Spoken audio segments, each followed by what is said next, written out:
ಒಂದು ತುತ್ತು ಅನ್ನಕ್ಕೋಸ್ಕರ ಬಂದು ನಮ್ಮ ಮನೆ ಹತ್ರ ನಿಂತ್ಕೋಬೇಕಲ್ಲ. ನಮ್ಮ ಹತ್ರ ಸ್ವಲ್ಪ ಗದ್ದೆ ಇತ್ತು ನಮ್ಮ ಮನೆಯಲ್ಲಿ, ಆಗ ಅನ್ನ ಮಾಡೋರು ಸ್ವಲ್ಪ ಸ್ವಲ್ಪ. ನಮ್ಮಮ್ಮ ನಮ್ಮ ಅಜ್ಜಿ ಹೇಳ್ತಿದ್ಲು, ಹೊಟ್ಟೆ ತುಂಬ ಇಟ್ಟು ಬಾಯಿ ತುಂಬ ಅನ್ನ ಉಣ್ಣಬೇಕು ಅಂತ ಹೇಳ್ತೀರಿ. ಇಟ್ಟು ಹೊಟ್ಟೆ ತುಂಬ ಊಟ ಮಾಡ್ಬಿಟ್ಟು ಆಮೇಲೆ ಅನ್ನ ಉಣ್ಣೋದು, ಇದು ಮಾಡ್ತಿದ್ದದು. ನಾನು ಮುಖ್ಯಮಂತ್ರಿ ಆದಮೇಲೆ ಯಾರು ಕೂಡ ಇನ್ನೊಬ್ಬರ ಮನೆ ಹತ್ರ ಹೋಗಿ ಕೈ ಒಡ್ಡಬಾರದು ಒಂದು ತುತ್ತು ಅನ್ನಕ್ಕೋಸ್ಕರ ಅಂತೇಳಿ ತೀರ್ಮಾನ ಮಾಡಿ 5 kg ಅಕ್ಕಿಯನ್ನ ಫ್ರೀಯಾಗಿ ಕೊಡಕ್ ಮಾಡಿದೆ. ಈಗ 10 kg ಕೊಡ್ತಾ ಇದ್ದೀವಿ. ಈಗ 10 kg ಮಾಡೋದು ಅದಕ್ಕೋಸ್ಕರ. ಈಗ ಎಲ್ರೂ ಅನ್ನ ಉಣ್ತಾರೆ. ಈಗ ಯಾರು ರಾಗಿ ಉಪಯೋಗಿಸೋದಕ್ಕೆ ಬಹಳ ಕಡಿಮೆ ಇರಬೇಕು ಅನ್ನೋಕೆ ಕಾಣಿಸುತ್ತೆ ಅಲ್ವಾ? ಹಾಗೇನೆ ನಿಮಗೆ ಉಪ್ಪು, ಮೆಣಸು, ಈರುಳ್ಳಿ, ಸೀಮೆ ಎಣ್ಣೆ ಇವೆಲ್ಲ ತಗೋಬೇಕಲ್ಲ, ದುಡ್ಡು ಎಲ್ಲಿಂದ ಬರ್ತದೆ? 2,000 ರೂಪಾಯಿ ಕೊಡಕ್ ಶುರು ಮಾಡಿದೆ. ಈ ವರ್ಷ 1,22,000 ಕುಟುಂಬಗಳಿಗೆ 2,000 ರೂಪಾಯಿ, ಮನೆ ಯಜಮಾನಿಗೆ 2,000 ರೂಪಾಯಿ ಕೊಡ್ತಕ್ಕಂಥ ಕೆಲಸ ಮಾಡಿದ್ದೀನಿ.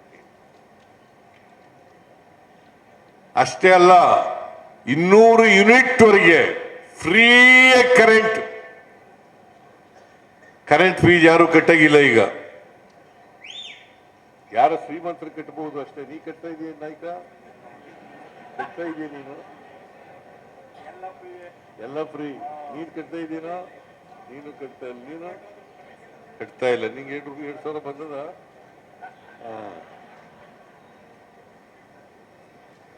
ನಿನಗೆ 2,000 ಬರ್ತದೇನಮ್ಮ? ನಿಮಗೆ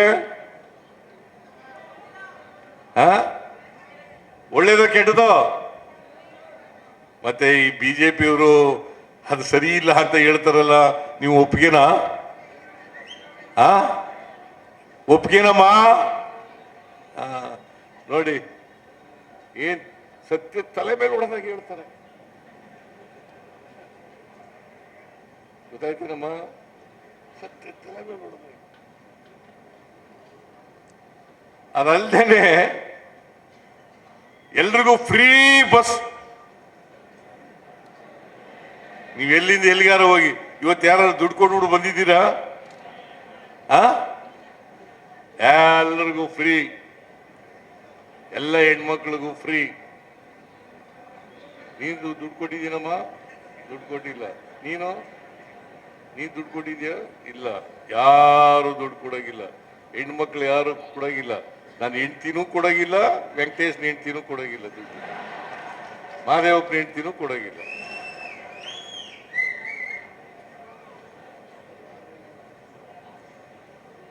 ಮಿನಿಸ್ಟ್ರಿಗಳ ಹೆಂಡ್ತಿನೂ ಕೊಡೋಗಿಲ್ಲ.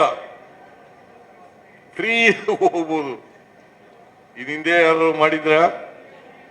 ಇವನ್ನೆಲ್ಲ ಮಾಡಬೇಡಿ ಅಂತ ಬಿಜೆಪಿ ಅವರು ಹೇಳ್ತಿದ್ದದು. ಇವೆಲ್ಲ ಮಾಡ್ಬಿಟ್ರೆ ಭಾರಿ ಕಷ್ಟ ಆಗ್ಬಿಡ್ತದೆ ರಾಜ್ಯಕ್ಕೆ, ಮಾಡಬೇಡಿ ಅಂತ ಹೇಳ್ತಿದ್ರು. ನಾವು ಮಾಡಿದ್ದೀವಿ. ಅಭಿವೃದ್ಧಿ ಕೆಲಸಗಳನ್ನು ಕೂಡ ಮಾಡ್ತಾ ಇದ್ದೀವಿ. ಗ್ಯಾರಂಟಿ ಯೋಜನೆಗಳನ್ನು ಕೊಟ್ಟಿದ್ದೀವಿ. ಅಭಿವೃದ್ಧಿ ಕೆಲಸಗಳನ್ನು ಕೂಡ ಮಾಡ್ತಾ ಇದ್ದೀವಿ. ನಮ್ಮ ಸರ್ಕಾರ ಸರಿಯಾಗಿ ಮಾಡ್ತಾ ಇದೆಯಿಲ್ಲೋ? ಬಡವರ ಪರವಾಗಿ ಕೆಲಸ ಮಾಡ್ತಾ ಇದೆಯಿಲ್ಲ? ಏನ್ರಿ?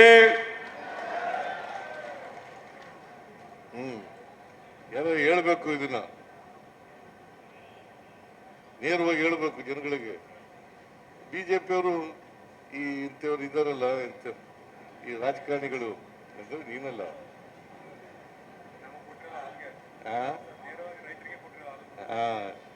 ಈಗ ನಿಮ್ಗೆ 4 ರೂಪಾಯಿ ಹೆಚ್ಚು ಮಾಡೋದು. ಈಗ ಬಿಜೆಪಿಯವರು ಜನ ಆಕ್ರೋಶ, ಬೆಲೆ ಏರಿಕೆ. ಈಗ ಚಿನ್ನ ಎಷ್ಟಮ್ಮ ತಾಯಿ? ಚಿನ್ನ ಕೊಂಡ್ಕೊಂಡಿದ್ದೀನಿ. ನರೇಂದ್ರ ಮೋದಿ ಬಂದಾಗ 10 ತೊಲಾ ಚಿನ್ನಕ್ಕೆ 28,000 ರೂಪಾಯಿ ಇತ್ತು. ಎಷ್ಟು? ಈಗ ಎಷ್ಟಿದೆ?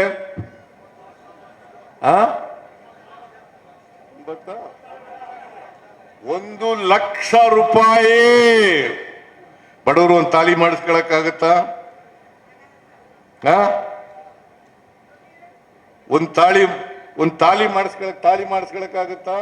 ಬಡವರು 1,00,000 ರೂಪಾಯಿ ಕೊಡಬೇಕು, ಒಂದು ತಾಳಿ ಮಾಡಿಸ್ಕೋಬೇಕು. ಎಲ್ಲಿಂದ ತರ್ತಾರೆ ದುಡ್ಡು? ಬೆಳ್ಳಿ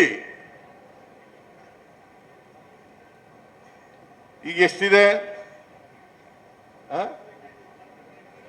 90 ಇದು 1 kg ಅಲ್ವೇನಮ್ಮ?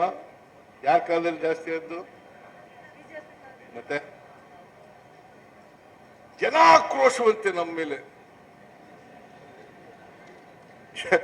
ಆಕ್ರೋಶ ಇರೋದು ಅವ್ರ ಮೇಲೆ.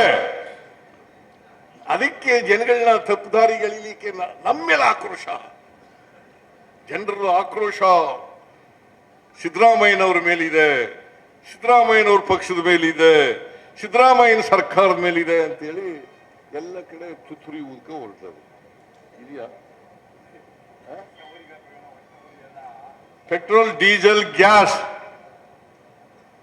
414 ರೂಪಾಯಿ ಇತ್ತು ನರೇಂದ್ರ ಮೋದಿ ಬಂದಾಗ. 414 ರೂಪಾಯಿ. ಈಗ ಎಷ್ಟಾಗಿದೆ ಗ್ಯಾಸು? ಅಡಿಗೆ ಅಡಿಲ್ಲ 900. ಯಾರಪ್ಪ ಜಾಸ್ತಿ ಮಾಡಿದವರು? ಮನಮೋಹನ್ ಸಿಂಗ್ ಅವರು ಇರುವಾಗ 414 ರೂಪಾಯಿ. ಡೀಸೆಲ್ ಬೆಲೆ 46 ರೂಪಾಯಿ. ಪೆಟ್ರೋಲ್ ಬೆಲೆ 71 ರೂಪಾಯಿ. ಈಗ ಎಷ್ಟಿದೆ? ಮತ್ತೆ ಬೆಲೆ ಏರಿಕೆ ಆಗದೆ ಸುಮ್ಮನೆ ಇರ್ತದ? ನೋಡಿ ಬಿಜೆಪಿಯವರು ಹೆಂಗ್ ಸುಳ್ಳು ಹೇಳ್ತಾರೆ. ಆಮೇಲೆ ನಮ್ಮಲ್ಲಿ ನಮ್ಮ ಕಾರ್ಯಕರ್ತರಿಗೆಲ್ಲ ಇದೆಲ್ಲ ಗೊತ್ತಿರ್ಬೇಕು. ನಿಮಗೆ ಗೊತ್ತಿದ್ರೆ ಮಾತ್ರ ಜನರಿಗೆ ಹೇಳಕ್ ಅನುಕೂಲ ಆಗ್ತದೆ, ಇಲ್ಲದ್ರೆ ಕಷ್ಟ ಆಗ್ತದೆ. ಇವೆಲ್ಲ ಗೊತ್ತಿರ್ಬೇಕು ನಿಮ್ಗೆ. ಅಕ್ಕಿ ರೇಟ್ ಎಷ್ಟಿತ್ತು, ಗೋಧಿ ರೇಟ್ ಎಷ್ಟಿತ್ತು, ಬೇಳೆ ರೇಟ್ ಎಷ್ಟಿತ್ತು, ಸಕ್ಕರೆ ಎಷ್ಟಿತ್ತು, ಕಬ್ಬಿಣದ ಬೆಲೆ ಎಷ್ಟಿತ್ತು, ಗೊಬ್ಬರದ ಬೆಲೆ ಎಷ್ಟಿತ್ತು, ಎಲ್ಲ ಗೊತ್ತಿರ್ಬೇಕು. ಮನಮೋಹನ್ ಸಿಂಗ್ ಕಾಲದಲ್ಲಿ ಎಷ್ಟಿತ್ತು, ಈಗ ಎಷ್ಟಿದೆ, ಯಾಕೆ ಜಾಸ್ತಿ ಆಯ್ತು, ಇವೆಲ್ಲ ಗೊತ್ತಾಗಬೇಕಲ್ಲ. ಗ್ಯಾರಂಟಿ ಯೋಜನೆಗಳಿಂದ ಬೆಲೆ ಏರಿಕೆ ಆಗ್ಬಿಡ್ತು. ಗ್ಯಾರಂಟಿ ಯೋಜನೆಗಳಿಂದ ಅಭಿವೃದ್ಧಿ ಕೆಲಸಗಳೆಲ್ಲ ನಿಂತು ಹೋಯ್ತು. ಮತ್ತೆ 140 ಕೋಟಿ ರೂಪಾಯಿ ಇವತ್ತು ಅಡಿಗಲ್ಲಾಗ್ತವಲ್ಲ, ಎಲ್ಲಿಂದ ಬಂತು ದುಡ್ಡು?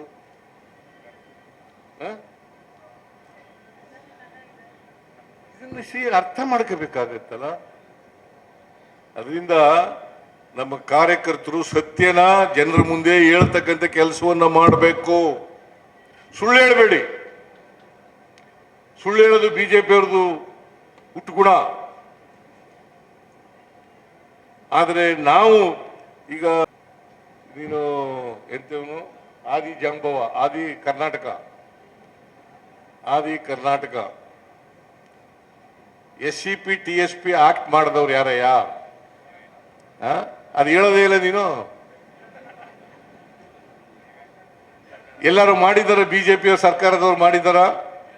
ಮತ್ತೆ ಬಿಜೆಪಿಗೂ ಜೈ ಅಂದ್ರೆ ಅದು ನೀನಲ್ಲ, ಜೈ ಅನ್ನೋರು. SCP TSP ಆಕ್ಟ್ ಮಾಡಿದವ್ರು ನಾವು.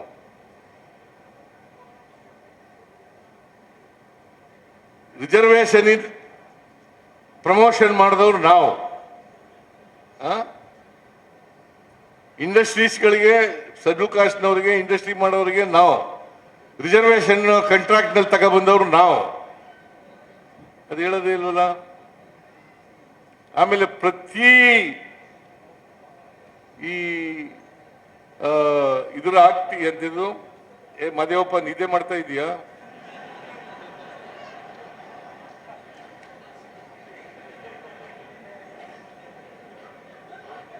ದಲಿತರ ಮೇಲೆ ದೌರ್ಜನ್ಯ ತಡೆಗಟ್ಟಲಿಕ್ಕೆ ಪ್ರತಿ ಜಿಲ್ಲೆಯಲ್ಲಿ ಒಂದು ಕೋರ್ಟ್ಗಳನ್ನ ಮಾಡಿದವರು ನಾವು.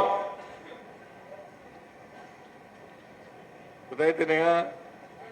ಅವನು ಹೇಳ್ಬಿಟ್ಟು ಆಮೇಲೆ ಡಿಮ್ಯಾಂಡ್ಸ್ ಕೇಳು, ಬೇರೆ ಡಿಮ್ಯಾಂಡ್. ಇವೆಲ್ಲ ಮಾಡಿದ್ದಾರೆ. ಇವನು ಮಾಡಿ ಅಂತ ಹೇಳು. ಅದ್ ಬಿಟ್ಬಿಟ್ಟು ಬರೀ ಒಂದ್ ಸೈಡ್ ಆಗ್ಬಿಟ್ರೆ ಯಾಕೆ ಹೇಳ್ತಾ ಇದ್ದೀನಿ ಇಲ್ಲಿ ಅಂತಂದ್ರೆ, ಇಲ್ಲಿ 70,000ಕ್ಕೂ ಹೆಚ್ಚು ಶೆಡ್ಯೂಲ್ ಕಾಸ್ಟ್ನವ್ರು ಇದ್ದಾರೆ. ಅದಕ್ಕೋಸ್ಕರ ಇವನ್ನೆಲ್ಲ ಪ್ರಸ್ತಾಪ ಮಾಡಿದ್ದೀನಿ. ಸಮಯ ಬಹಳ ಆಗಿದೆ. ನಾನು ಹೆಚ್ಚು ಈಗಾಗಲೇ ಜಾಸ್ತಿ ಮಾತಾಡ್ಬಿಟ್ಟಿದ್ದೀನಿ, ಇನ್ನೂ ಮಾತಾಡಕ್ ಹೋಗೋದಿಲ್ಲ. ನೀವೆಲ್ಲ ಪಾಪ ಊಟ ಮಾಡಿ ಬಹಳ ಖಾಲಿ ಆಗ್ಬಿಟ್ಟಿದ್ದಾವೆ ಎಲ್ಲ ಹಿಂದ್ಗಡೆ.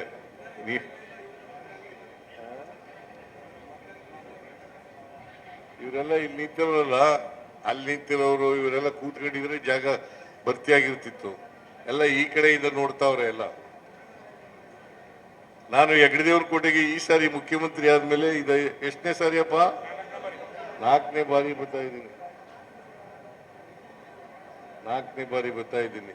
ಮತ್ತೆ ನಾನು ರಾಜಕೀಯ ಬಂದಂದಿಂದಲೂ ಬದುಕಲೇ ಇದ್ದೀನಿ ಹೆಗ್ಗಡದೇವ್ರ ಕೋಟೆಗೆ. ಹೆಗ್ಗಡದೇವ್ರ ಕೋಟೆ ಜನರು ಬಹಳ ಒಳ್ಳೆ ಜನ. ಯಾವಾಗಲೂ ಕೂಡ ನನ್ನನ್ನು ಬೆಂಬಲಿಸಿದ್ದೀರಿ, ನಮ್ಮ ಪಕ್ಷ ಬೆಂಬಲಿಸಿದ್ದೀರಿ, ನಮಗೆ ಅಧಿಕಾರ ಕೊಟ್ಟಿದ್ದೀರಿ, ಇಲ್ಲಿವರೆಗೆ ಬೆಂಬಲಿಸಿದ್ದೀರಿ. ಮುಂದೆನೂ ಕೂಡ ಅನಿಲ್ ಚಿಕ್ಕಮಾದೇವಿಗೆ ಬೆಂಬಲಿಸ್ತಕ್ಕಂಥ ಕೆಲಸವನ್ನು ಮಾಡಬೇಕು. ಅವ್ರ ಮೂಲಕ ನಮ್ಮ ಸರ್ಕಾರ ನಿಮಗೆ ಈ ಸಮಾಜದಲ್ಲಿರ್ತಕ್ಕಂಥ ಮಹಿಳೆಯರಿಗೆ, ರೈತರಿಗೆ, ಬಡವರಿಗೆ, ದಲಿತರಿಗೆ, ಹಿಂದುಳಿದವರಿಗೆ, ಅಲ್ಪಸಂಖ್ಯಾತರಿಗೆ ನ್ಯಾಯ ಕೊಡ್ತಕ್ಕಂಥ ಕೆಲಸವನ್ನ ಮಾಡ್ತೇವೆ. ಆಗ್ಬೋದಾ? ಭವನ ಮಾಡೋಣ ಬಿಡಪ್ಪ, ಭವನ ಮಾಡೋಣ ಬಿಡ, ಮಾಡೋಣ ಬಿಡು. ಅಂಬೇಡ್ಕರ್ ಭವನ ಕೇಳ್ತಾ ಇದ್ದಾರೆ, ಅದನ್ನು ಮಾಡ್ಕೊಳ್ಳೋಣ.